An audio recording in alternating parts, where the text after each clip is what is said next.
Hi everyone, welcome back to my channel. My name is Anissa, and if you are interested in true crime, why don't you go ahead and hit the subscribe button so that I can impress my siblings.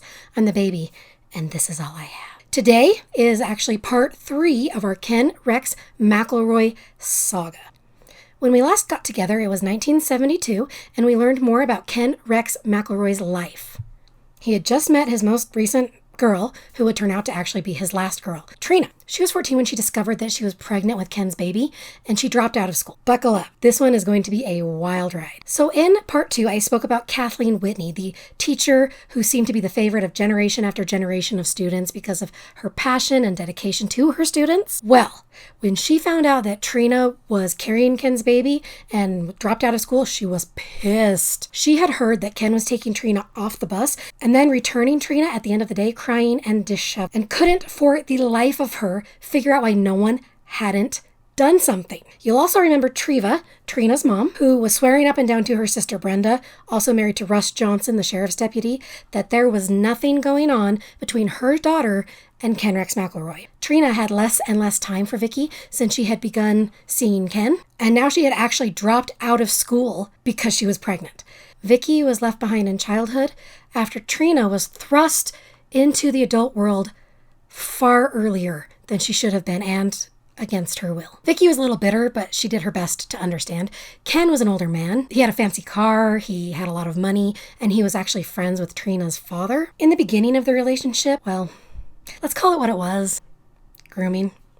It was mostly simple obedience because, and I can't emphasize this enough, Trina was a child and an adult was telling her what to do. And then because of Ken's personality and who he was as a person, she more or less was surrendered to him by her family. So after a time, she gave up and just went along with whatever Ken wanted. Later on, she was actually more or less brainwashed to actually believe that what Ken said was true. So, like Sharon before her, Trina lived at the farmhouse with Ken and Alice, and again, Ken would go from one woman's bedroom to the next, and Trina didn't actually raise a fuss out of simple, childlike obedience, and Alice knew by now better than to argue. However, on June 11th, 1973, Trina's first child to Ken, a little boy, was born. While he was still in the hospital, but Trina had been discharged, she went to Alice and confessed that she wanted to get away from Ken and begged Alice to help her. Alice had been down this road before and was reluctant to take an active role in the escape, but she saw how desperate Trina was, and finally she agreed to help. So the two women informed Ken that they were going to go to the hospital to visit the baby. Alice gathered up Juarez and Tanya, and instead of going to the hospital, they drove them directly to Trina's Aunt Brenda's house and begged her to take them in and hide them until her husband, Russ, the deputy sheriff, could take them somewhere else safe. Like Alice, Brenda knew Ken, knew what he was capable of, and was hesitant to take the two girls in. She had kids of her own, and she didn't want to bring the wrath of Ken Rex down upon her house. But ultimately, she agreed to give them asylum on one condition. They were not allowed to leave the house at all. Brenda didn't want Ken to find out where they were and come to her house, and the two girls agreed. But Alice and Trina had barely finished promising that they would not leave the house to Brenda before Trina called her parents and asked Ronnie to come and take the two girls to the hospital to actually visit the baby. Meanwhile, Ken had come home and realized that his women, the baby, and his favorite child, Juarez, were gone, and he was furious. He couldn't believe that they were leaving him, God's gift to Skidmore, Ken Rex McElroy. He could never allow this disrespect to go unpunished. So he climbed into his Buick and set out in a rage to cruise around town looking for them. And he just so happened to pass the three in Ronnie's truck as they were going to the hospital. Ken immediately flipped a U-turn and pulled up next to them, and then used his own car to force Ronnie's truck off the road. And when they came to a stop, he clambered out holding his favorite implement of terror, his shotgun, and pointed it directly in the face of Ronald McNeely, telling him to get in the back of Ken's Buick, which Ronnie was quick to do. Ken then ordered the two women to drive Ronnie's truck back to Brenda's house while he drove behind to follow. But by the time that Ken and Ronnie arrived at the Johnson farm, the women were already there and had already gone inside the house. And I'm sure, as you can imagine, Ken was not pleased. He jumped out of the Buick with his trusty shotgun and began screaming at them to come in, or he would go in after them. Now, the things that he was calling them are not things I'm going to be repeating. But let's just say that he included his very favorite threat of blowing everyone's brains out. Brenda was incensed that the girls had disobeyed and gathered up her two kids along with Alice's and put them in the closet in the back room. Meanwhile, Ken was not calming down. He was screaming more and more horrid abuse toward the house, especially directed at Alice for taking his favorite child, Juarez. He yelled to Alice that if she didn't bring his little boy out, he would come in after him. And Alice finally relented. After she brought Juarez out, Ken snatched him from her and put him in the backseat of the Buick while Alice ran back inside the house. She was beside herself with hysterics and ended up attacking Brenda, clawing and scratching while she yelled, "You said you would help us!" But Brenda was having none of it. She was able to fend Alice off and retort back, "Yeah, but you left like I told you not to, and now look what's happening." They saw Brenda's small daughter then, who had freed herself from the closet after Alice had retrieved Juarez, and she went up to look out the front window at the commotion. Trina leapt after her and dragged her away, saying, "Careful, you'll get killed." Now that Ken had Juarez, he began to scream for Trina. Finally, she ventured out onto the porch, and when she came in, she told the rest of the group that Ken just said he just wanted to talk to her. Brenda said, "Don't leave, or you'll never make it back. He'll get you in the car, and you'll never get out." When Trina responded that Ken had threatened to come inside the house and kill everyone if she didn't come talk to him, Brenda, the bad A, gripping her own loaded shotgun, replied, "Well, he'll have to come through the door first." We love ourselves a confident, armed woman. Ken, however, as we know, he has longevity. He has patience. He kept yelling horrible threats at the women, and eventually he broke them. They gave in and went out to him, taking Tanya with them, and they all left. Trina was in Ken's Buick, and Alice, Ronnie, and Tanya, and Juarez were in Ronnie's truck. Unsurprisingly, when they arrived back at the farm and the children had been taken inside, Ken's anger boiled over. Leaving Ronnie in the car, he took the two women behind the barn, accompanied, as always, by his shotgun, and fired it inches from Alice's leg to underscore his point, threatening to kill them if anyone came to the farm. Trina's Uncle Russ was a sheriff's deputy, and Ken had just taken this group from Russ's own house at gunpoint. Ken was paranoid that people were going to come looking for the girls and Ronnie. Once, while he was holding them behind the barn, a car came rattling up the road, and the women knew they were about to meet their maker. But it didn't stop at the farm, so they remained alive. After a time of Ken threatening them, he decided that Ronnie had to get gone. So he made Alice drive Ronnie to a small gravel road in Ronnie's truck, while he and Trina followed behind in the Buick to ensure that Ronnie and Alice didn't try any. After they left them, Ken took Alice and Trina back to the farm, still threatening them all the while. Ken beat Alice severely that night for her part in the escape, including his usual threat of blowing her head off. Instead, he bashed her suddenly in the face with the butt of his shotgun, and it broke her nose, both cheekbones, and her brow bone. And Alice managed to get away from Ken and drive herself to the hospital in Fairfax, swollen and bruised. She would mostly recover, but the incident would leave her with excruciating headaches for the rest of her life. And yet, in the morning, when the hospital released her, she returned to the farm. This is a complicated case because these women were clearly girls when this all started, and they were victims. However, at some point, the victims became complacent. I still don't want to hear, why didn't she just leave him? Because until you're in an abusive, controlling relationship like that, with such a huge difference in the power dynamic, you have no idea how hard it is. So, Alice drove back to the farm, her face swollen and bruised. Ken wasn't done though. He sent Alice down the road to the small house where his brother Tim and his mother Mabel lived to make a phone call, while he stayed there with Trina. where he would violently sexually assault and R-word her at shotgun point in front of their newborn baby. And this was 16 days after 15-year-old Trina had given birth. Electric chair. Electric chair. What's more is that later on, when they were compelling Trina to testify about the events of that day, Ken's attorney McFadden would question her account of the situation, basically suggesting that since she was in a relationship with Ken, it couldn't possibly be rape, and that if she had been so frightened, she wouldn't have allowed it. And Trina succinctly replied back that he had a gun. This reminds me of that one politician who once said with his whole chest that women's bodies have natural ways of shutting down legitimate R-word. Humanity was a mistake. Also, Ken decided that Trina's parents needed to be punished and put in their place as well, because Ronnie was the one who had come to Brenda's farm to pick them up and take them to visit the baby in the hospital. So how did Ken punish Trina's family? The next day, after the R-wording and the beatings, he told Trina to get in his truck because they were going to take a ride. This ride ended with them at Trina's folks' place, and Ken had brought a gas can. And this straight-up douche canoe burned Treva and Ronnie's house down.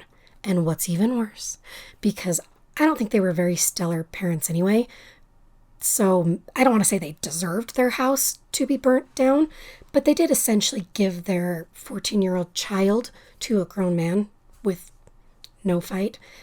But when their dog started barking at the man pouring gasoline all over the house, Ken shot him.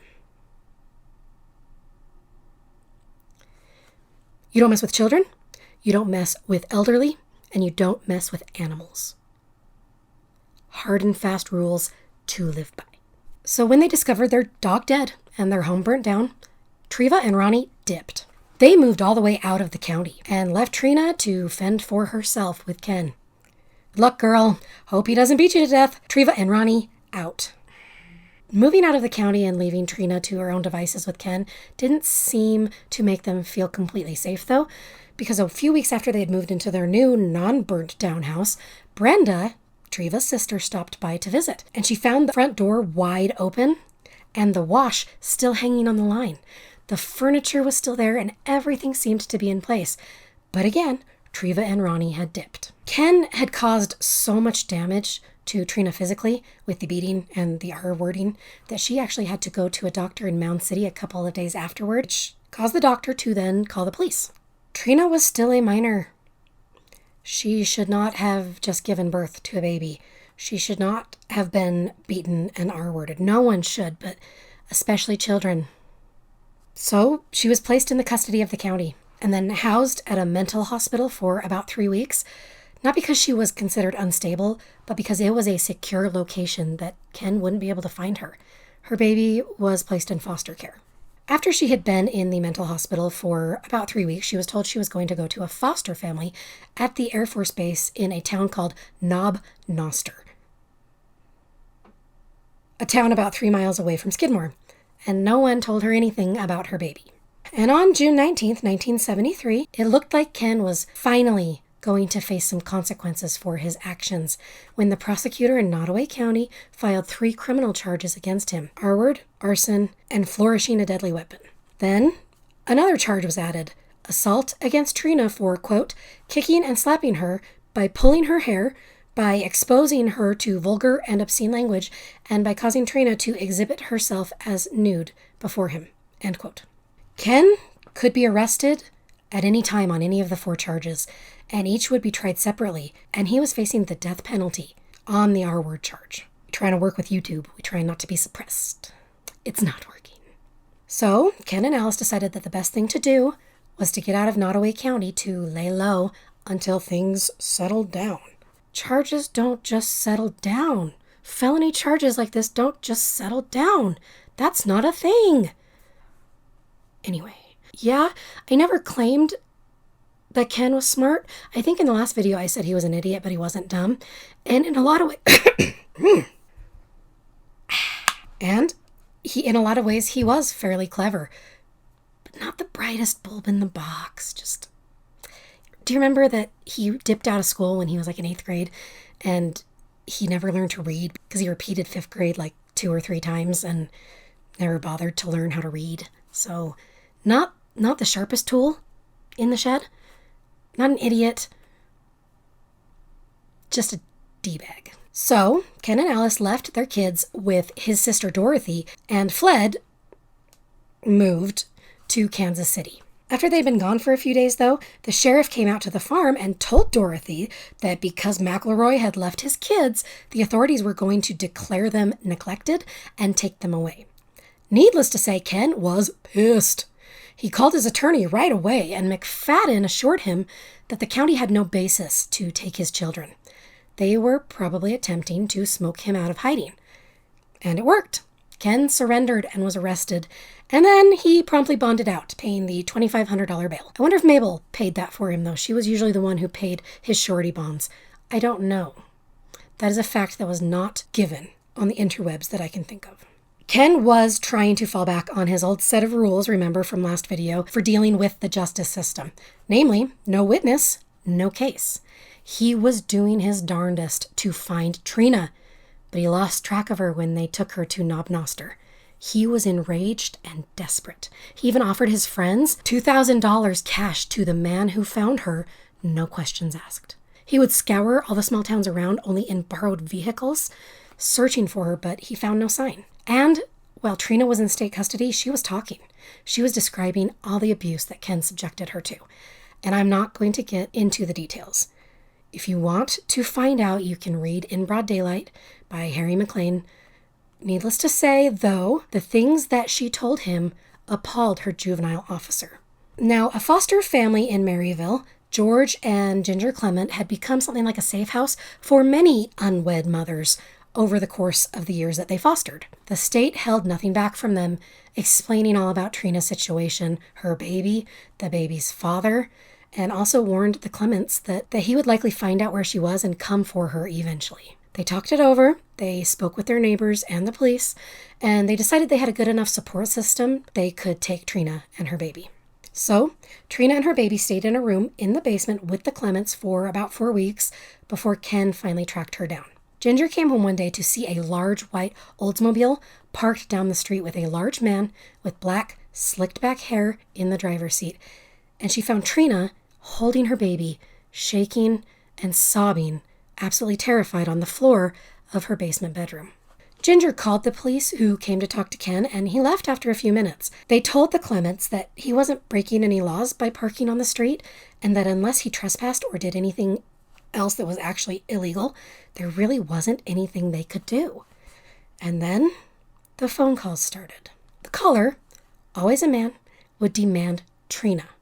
When Ginger would refuse, he became belligerent and threatening, swearing and telling her that if she knew what was good for her, she'd turn Trina over. He promised he was going to kill Trina.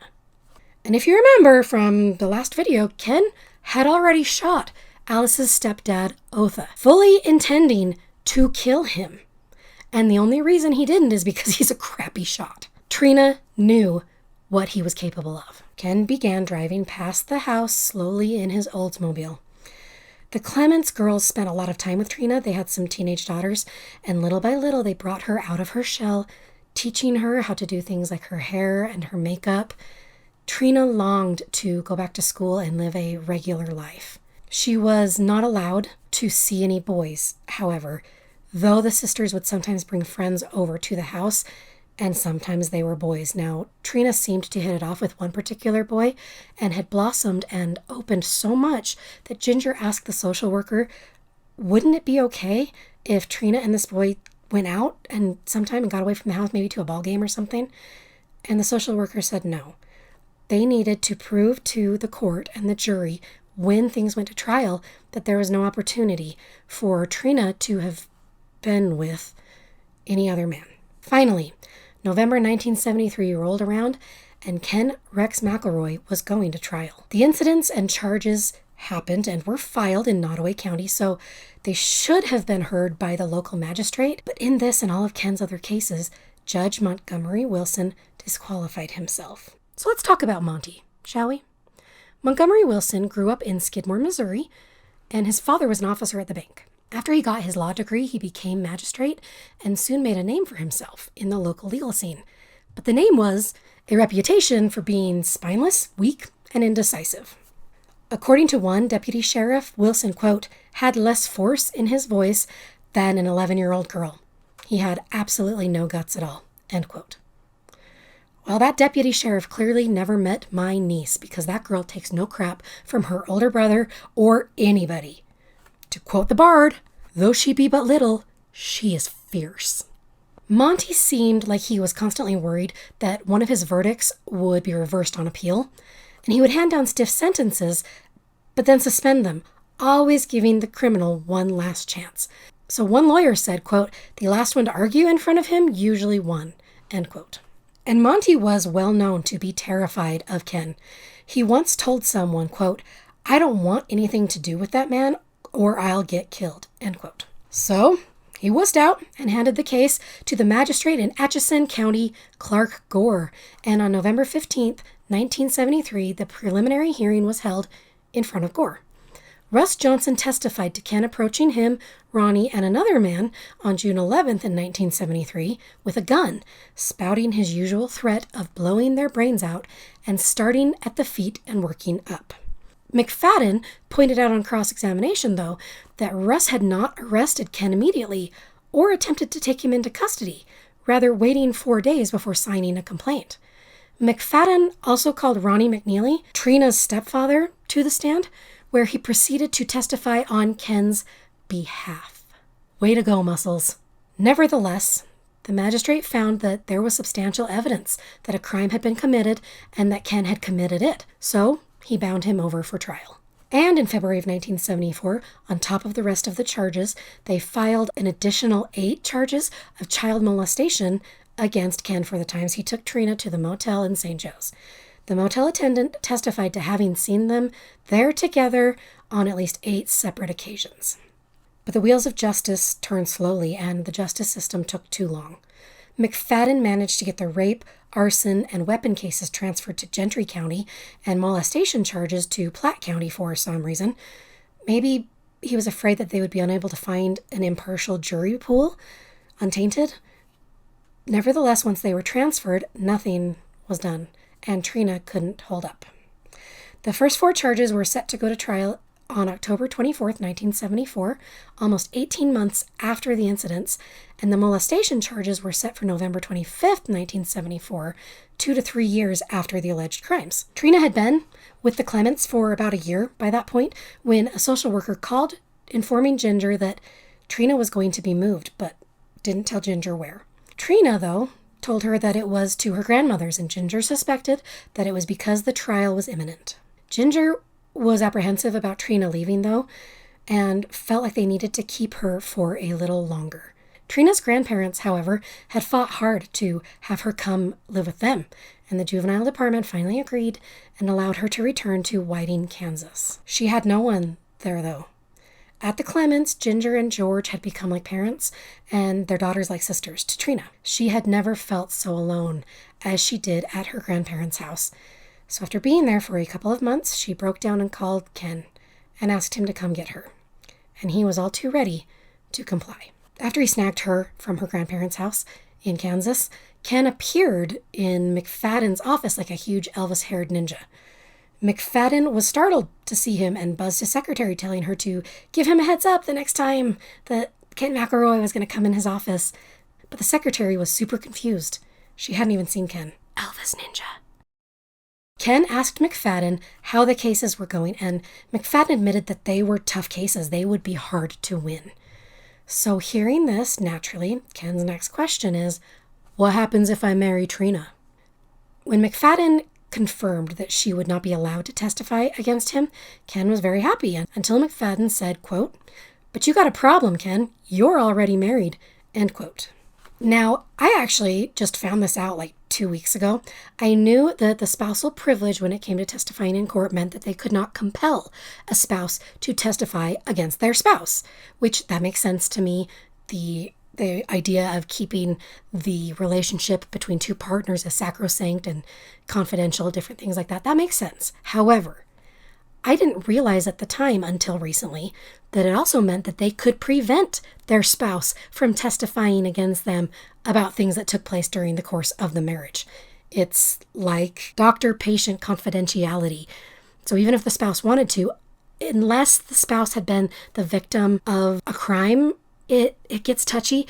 But a lot of times the defendant can shut that down and not allow their spouse to talk. So a few days after Ken had Elvis ninja'd his way into McFadden's office, Sharon showed up out of the blue. Remember her? Remember Sharon? His second wife that he married after he divorced his first wife because he had shot Sharon under the chin. I'm tired. I'm so tired. Anyway, she showed up in McFadden's office to sign the divorce papers. And after it was finalized, they attempted to find a place that would marry them. Trina was still underage, though. So, not as easy as going to Vegas. Although he did look like Elvis. So, maybe that would have given him the right to marry them himself. Elvisception. So, a judge from a little town in Oklahoma refused to perform the ceremony because Trina was only 15. McFadden suggested Vegas, but Ken couldn't fly because of his old head wound. He'd get nosebleeds. Now, side note, I kind of just skimmed over this in the very beginning, but if you know anything at all about true crime, you will know that a lot of the most famous, I hate that, the most well-known criminals, murderers, serial killers, suffered some sort of TBI, traumatic brain injury, early in their life, a lot of times during childhood or young adult years. And Ken he had been split on the head by that thing that looks like Jenga that they apparently use in construction in some manner. So I'm wondering, of course, he was a dick before then. Like young Ken was just a dick. So I don't think he can use that as an out for his crappy behavior. It is interesting, though. Anyway, Treva was notified, and she showed up in McFadden's office to sign a notarized statement officially giving her permission for her 15-year-old daughter to be wed to Ken Rex McElroy. And she also signed a notarized statement that her permission had not been coerced in any way. McFadden finally located an elderly judge in Plattsville that was willing to perform the ceremony. And on October 20th, 1974, Ken and Trina were married with McFadden as a witness. Then Trina submitted a signed and sworn statement that she said what she said, the allegations she'd made against Ken, because she'd been frustrated and jealous and under considerable mental anguish, and that none of the accusations were actually true, and that she didn't feel like she was responsible for making them because of the mental anguish thing. And with the withdrawal of their main and really only witness, the prosecutor's case was essentially dead in the water. Ken had gone to Alice and explained how the marriage was necessary to prevent him from going to prison or possibly getting the death sentence. And before they had married, Trina had made him swear that she would be the only woman living in the house. Alice wasn't upset, as Ken had assumed that she would be, because he is God's gift to Skidmore. She had stopped feeling whatever final weak remnants of any love she'd had for Ken the moment that he smashed her in the face with his shotgun. So she happily agreed to go their own separate ways, no harm done. She had headaches for the rest of her life. That's harm. And no malice, and she moved out of the farmhouse with the two kids, including Ken's favorite, Juarez, which is surprising, but I guess Ken's sense of self-preservation meant more to him than keeping his favorite child in the farmhouse. I don't know. These are all my opinions, allegedly. Don't come for me. So she moved with the two kids to Marysville, where she began earning a living as a hairdresser. Good for her. Despite Alice's revelation that she no longer loved Ken, it was apparently not a hard and fast rule, because she gave birth to her third child with Ken about 11 months after the marriage, a little boy named Ken Jr. Do you remember Sally from the last video? She also had a Ken Jr., but her children ended up being placed for adoption. So did he not count as Ken Jr. anymore, so they needed a different Ken Jr.? I actually just found this out. I've been really into genealogy lately because I've been doing a lot of research, right, into cases and things, and I rock at research. And I've been looking up things about my family. Now, my dad's side is directly from Norway, and I had found out that my great-grandfather had the same name as his older brother, who had died before my great-grandfather was born. He had died in infancy, and so they recycled the name, exact same first and middle name. I had never heard of such a thing, but my mom said that it was quite common. And indeed, he had a sister who was named Karen, of all things, and she passed away as a child. So then when another girl was born later on, they named her Karen. Just why let a good name go to waste, I guess? I have never heard of that, but anyway, Ken Jr. joined the fold. So Ken's triumph in court rocked all of the small towns in the area. The justice system had finally gotten him in their grasp, and it had failed people of Skidmore. Back at the Skidmore farm, Ken wasted no time building another little gang of thieves, but this time it was made of mostly underage boys from poor families. Ken had a knack for identifying which boys would be down for it, and he won their loyalty by buying them beer and letting them drive his pickup even though they were underage. And he would buy whatever these kids managed to steal, and they would later say that he had always been fair with them. So, he paid fair prices for other people's stuff. Got it. Ken also kept a bottle of speed in the house, though the boys said they never saw him use it. He would give them one to keep them awake at night so that they could work. So speed is essentially meth, but it comes in different grades and has different names like ice, crystal meth, or shabu. That's the purest form. Those are all names for the same thing. It's about 80% pure and is usually smoked or injected. Speed, just on the other hand, regular speed, is about 10 to 20% pure, and it's usually a white or yellow powder, oftentimes formed into a pill or tablet form. So, in addition to giving the speed to actual children, Ken would also feed some of his dogs speed from time to time to, quote, keep them mean, end quote. Trash. Remember what I said? Children, the elderly, animals, just don't mess with them. You just don't do that. That's something you don't do. Ken was just ticking all the boxes, wasn't he? He was playing douchebag bingo. He wins! All right, so this leads us to another big event in the story of Ken's life. July 27th, 1976. He had triumphed over all of the charges brought against him about Trina. He had gotten out of everything. Let's introduce another important character in the story of Ken's life. Romaine Henry. Romaine was a 41-year-old farmer in Skidmore, and he owned his own land. So, on the afternoon of July 27th, 1976, Romaine had just come back from town after getting new tires and working in his shop when one of his sons came in and said he'd heard what sounded like gunshots from down the road, more specifically, a shotgun.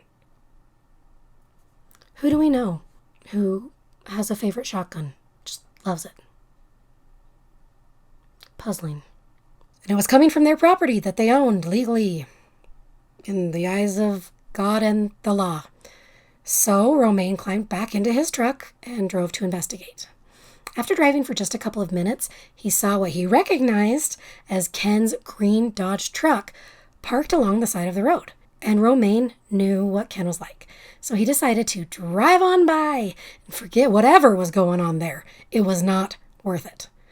But as he tried to pass, Ken stepped into the road with his shotgun, forcing Romaine to brake. Romaine desperately hoped it was something innocent and was not eager to let Ken be close to him, but he also didn't want to come off as being aggressive or confrontational. So he reached over and unlocked the passenger side door so that Ken could talk to him. However, as soon as Ken opened the door, he pulled his signature move, sticking his shotgun about 3 inches away from Romaine's face. And he yelled at Romaine, quote, "Were you the dirty son of a bee?" I don't even think my mom watched the last video, but now she's in my head. Over at my place in a white Pontiac, end quote. Romaine was confused. He didn't know anything about a Pontiac. He didn't own a Pontiac. And he was also scared, as you would expect, because he was looking down the barrel of a gun belonging to possibly the least stable guy in the county. And so he told Ken that he didn't know anything about any Pontiac. Ken didn't like his answer, apparently, because he was just straight up crazy, I guess, and he snarled, "You're a lying son of a bee," end quote. Then he proceeded to fire the shotgun at point blank range. To fully understand what this means, let me introduce you maybe to the mechanics of shotguns. They are designed to inflict maximum damage at close range. A shotgun shell filled with buckshot distributes the force among the multiple pellets, and they spread slightly as they travel their trajectory. It is essentially the firearm world equivalent of a dirty bomb, and their useful range is 20 to 30 feet, right? So Ken had to be about 4 to 5 feet from Romaine when he fired the shotgun directly at him, so I think it's safe to assume he fully intended to kill the man. The blast tore Romaine's stomach open and ripped holes in the door panel, but surprisingly, Romaine still had his wits about him, and he attempted to move. Ken quickly racked the shotgun again and pointed it directly at Romaine's face and fired again. And if you needed any more proof that he was attempting murder, I give you Exhibit B. Romaine was able to duck as Ken fired, that shot, but the pellets still tore huge gashes in his forehead and cheek. Sorry, gotta pause to order drinks. Uno momento. What's your favorite kind of, mixed soda from the soda shops? I don't know if they have that anywhere but Utah, because a lot of people don't drink coffee, yours truly included. So I do soda instead, because that seems like a super healthy idea. But I love coconut. Oh my gosh, do I love coconut. Coconut is my lifelong soulmate. So I like to get, Coke Zero with some coconut creamer and some coconut syrup in it, and maybe a little bit of raspberry puree to make it feel fancy.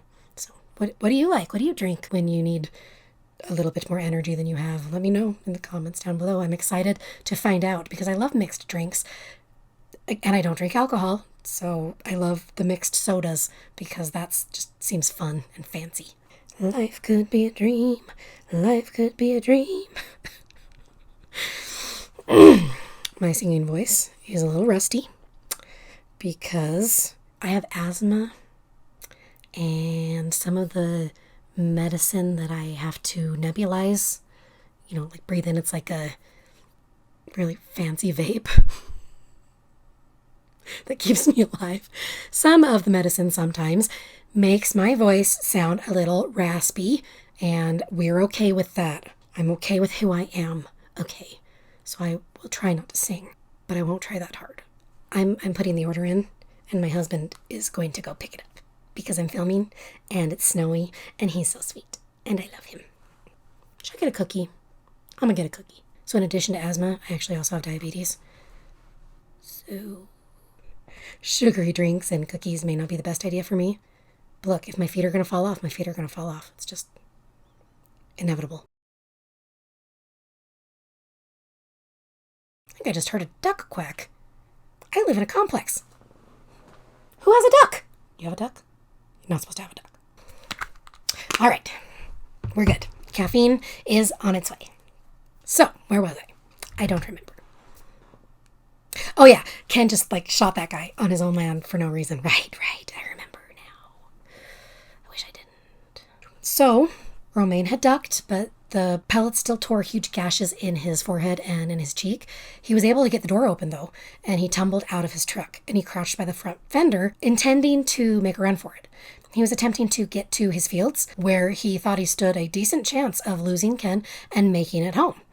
He had only gone about 10 feet, though, when he heard one more shot. Then he heard Ken swearing and trying to work the gun. Shotguns typically only hold 3 shells at a time, and it sounded to him like Ken had jammed it trying to reload. So Romaine took a chance and leapt back behind the wheel of his truck, and because he'd left it idling, because he hadn't expected to be running for his life from a maniac with a shotgun, he was able to jam it in first gear and roar out of there, with Ken shouting after him, quote, "Get the hell out of here! I don't want to see you again," end quote.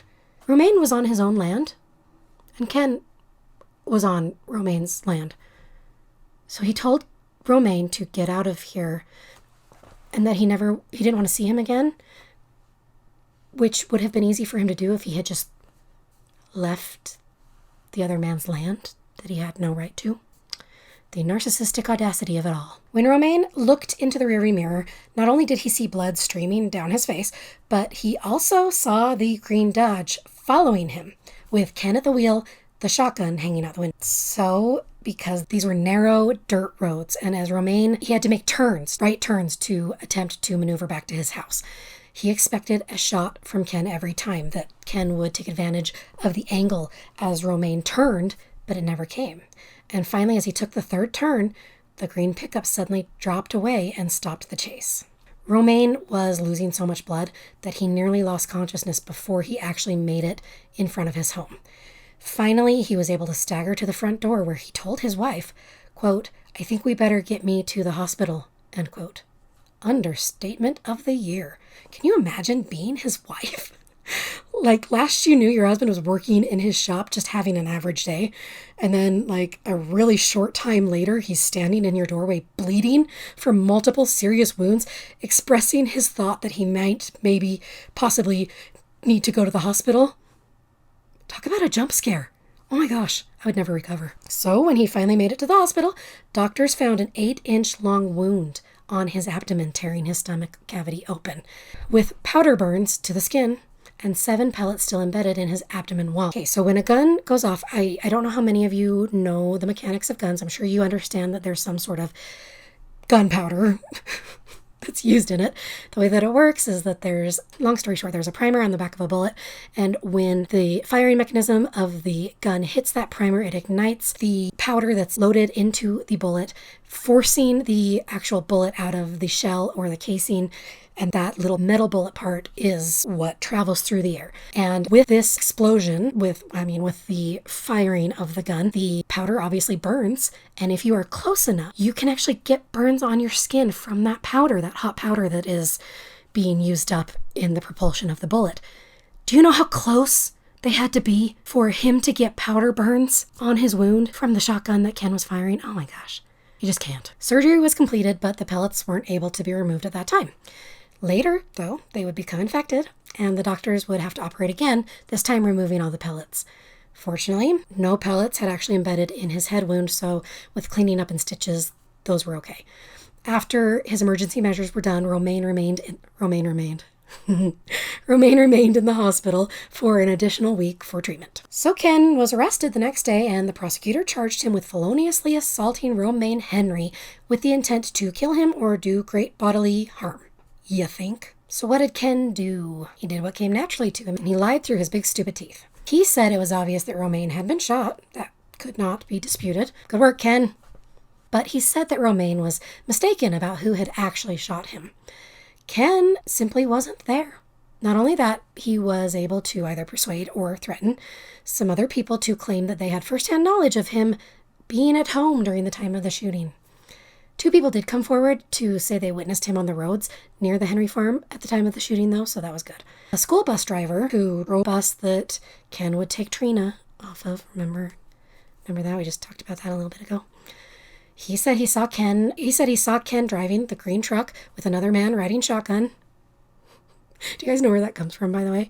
It goes back to like when there were stagecoaches, and a lot of times they would be transporting people or money, things that were worth a lot, or people who had a lot of money. And it was actually a dude who sat next to you in what would essentially be the passenger seat on the stagecoach, and he had a shotgun so that bandits couldn't come and rob your stagecoach because you were busy trying to keep the horses, the living beings that were pulling your vehicle, you're busy trying to keep them on their task. So you actually had a man riding shotgun next to you to shoot people who tried to rob you. That's where shotgun came from, just in case you didn't know that.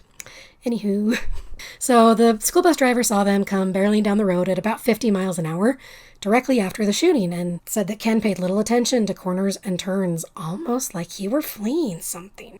So then a farmhand who worked for Romain's farm also passed Ken's truck near the farm as he was fleeing, allegedly. 2 other men saw him then as well. So McFadden did what McFadden did best. He constructed a defense that was designed to poke holes in the prosecution's case. He was never trying to prove Ken completely innocent. He was content with an acquittal by technicality. An acquittal was an acquittal, and acquittals were wins, and that was money in his pocket. He was able to pin Romaine to the time period of Ken's presence for the crime, 5:20 to about 5:35 p.m. And luckily, I guess, for the defense, or I don't know, I mean, he gets away with this stuff, but trust me, he doesn't always get away with stuff. Two of the defense's witnesses were perfectly able to dispute that, placing Ken somewhere completely different at the time. It's a Christmas miracle. Hooray. Also, during preliminary hearings, McFadden got Romaine to admit under oath that he had never been convicted of a felony. Not a big deal, right? Well, McFadden had done his digging, and he found that Romaine had been convicted of common assault more than 20 years prior for an adolescent fist fight. He had paid a fine of $10, and in the preceding years where he married and had a family, he had completely forgotten about it. Well, as just about anyone could have predicted, Monty disqualified himself from trying the case. I don't know what official reason he gave to recusing himself, but he told a prosecuting attorney that Ken had threatened to burn his barn down, and then shortly after the barn had burned down. So, clearly, he needed to not be that judge right then. Another of McFadden's tried and true tactics were that delays in the trial would always benefit the defendant. So, he successfully had the case transferred to Gentry County and pushed from February to April and then to August. But finally, the case went to trial. And it was a crap show right from the beginning. Oh my gosh. In the time that they were waiting for the trial, Ken did the usual. He terrorized his own victims to try to get himself out of trouble. Many nights, Romaine and his wife would wake up with bright lights shining from the street directly into their bedroom window. And it was Ken with a handheld spotlight. Sometimes during the day, Ken would be about 100 yards from the Henry house parked with his hood up, apparently trying to mitigate some vehicular disaster. And then the truck would suddenly roar to life after they noticed it, and Ken would tear out of there in a spray of gravel. He would also cruise slowly past the house several times a day or night, just staring at the house, but then sometimes he wouldn't drive by for days at a time. And Ken also drove past key witnesses' houses, holding his shotgun out the window. He didn't save that for just the man that he shot on his own property. He generously shared his terror around town. The effect this had was what Ken was gunning for. Oh, that was a terrible choice of words. Anyway, Ken got what he wanted. Danny Kinder, Romaine's farmhand witness, was being targeted. He asked for police protection, but he was told there was nothing that could be done. He was so scared for himself and his family that he decided he could not testify, and he even moved his family out of Skidmore, out of Missouri, to Florida. In the meantime, Monty was voted out as magistrate. Gee, I wonder why. And the former prosecutor, Fraze, his last name, I can't remember his first name, was voted in. So a new prosecuting attorney was assigned the case, and the first thing Amy Davis did was to send a letter to Short Linville, the bus driver, asking him to come into her office to talk to her about the case. Apparently, though, Short was a terribly busy man, driving a school bus 2 times a day, and couldn't possibly make the time to go to her office. So he decided she had to come see him if she wanted to talk. Finally, a sheriff came to his house to ask him what he'd seen. He was extremely vague about what he'd seen and the time he'd seen it. Finally, Romaine himself came to Short's house to demand if he was going to testify at his trial. Danny had already moved, allegedly, and Short's testimony was desperately needed. Short was ambivalent about testifying, though. He didn't believe that Romaine had even been shot until Romaine pulled up his shirt to show the wounds and the scars. And then he demanded to know why Ken shot him because, quote, nobody shoots somebody without a reason, end quote.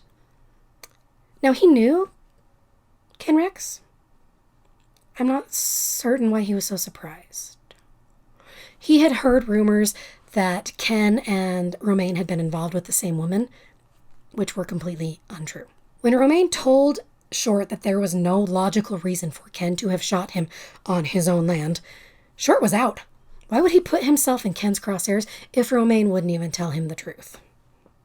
Amy Davis was confident in her case, but she hadn't counted on one thing. Just how big a douchebag Ken was, and just how much he terrorized the town, and for how long. 2 of the witnesses, aside from Short and Danny, just straight up refused to testify. They were afraid they would be killed. After all, as I keep saying, Ken had shot Romaine, aiming to kill for no reason on his own land. In addition, McFadden pulled 2 witnesses out of nowhere, like a magician does with rabbits. And even though the law requires both sides to disclose the names of their witnesses in advance of trial, and may prohibit the testimony of witnesses not previously disclosed, Amy saw these 2 carpenters the morning of the trial, and she vehemently objected to their presence, citing state law.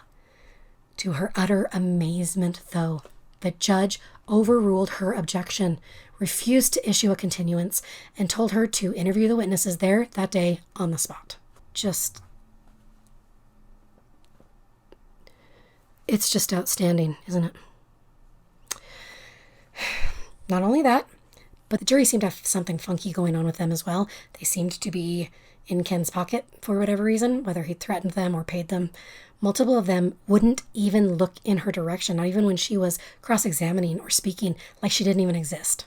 Romain was firm in his testimony, but McFadden hammered him about lying about his previous conviction, painting him as a pathological liar. The second prosecution witness was actually Danny Kinder, Romain's farmhand who had, straight up dipped out of Missouri after the whole thing. Because of the stress of the shooting, his marriage had broken up, and he had moved from Florida to live in Clarinda, Iowa, right across the state line. He considered himself to be a very reluctant witness. McFadden hammered about small inconsistencies in his testimony regarding the timeline. And after getting him confused and admitting that there could be a window of 15 minutes either way, McFadden declared him an unreliable witness and not worthy of believing. And if the jury wasn't looking at prosecutor Amy Davis, Ken was making up for it with his malevolent glaring. He seemed to have no worries about actually being held accountable for his actions. And let's face it, why would he? He seemed to be taunting her with his malevolence, telling her with his eyes, "I'll get away with it, and then I'll come after you." And she began to worry that he knew where she lived. McElroy was firm and unshakable in his testimony. He had been home until 6 p.m. that day and hadn't shot anybody. Amy felt like most of her inability to shake him during cross-examination came from his intimidation of her. She was intimidated. Not only that, but McFadden was sending Ken hand signals during Ken's time on the stand. They were using hand signals like the frickin' Astros. Too soon? No, it's never too soon. The jury found reasonable doubt in the state's case. Even though they knew Ken had shot Romain, there was just not enough concrete evidence to prove it. After 2 hours of deliberation, the jury unanimously acquitted Ken Rex. And Amy was furious. She considered starting an investigation into jury tampering, but she knew that the trouble it would bring down on her head would be far greater than any resources she would actually be given to prove any malfeasance. And she also knew that law enforcement would be unable to protect her, so she let it go. What else could she do? What really panics my disco, though, is that after the trial afterward, McFadden went up to Danny Kinder and genially apologized his harsh cross-examination of Danny. He explained to Danny that he was just, quote, a hired gun, end quote. He even said the same thing to Romain, the victim. He said, quote, I'm just a hired gun. I work for whoever pays me, end quote. Me and McFadden were just bad at phrasing things, I guess. So the justice system had once again failed the people of Skidmore. Ken had gotten away with it. Again, further cementing in the town's minds, as well as his own, that he was bulletproof.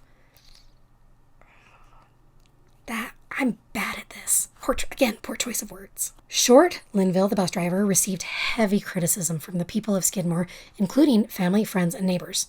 They told him that if he had just testified, McElroy would have gone to jail, and it was his fault that he didn't. He stood his ground, though, insisting that if Romain had just told him the truth, he would have testified. So Romain, however, he took a more philosophical view of the verdict. He had done his best. He told the truth, and if the jury believed someone else, that's just what happened.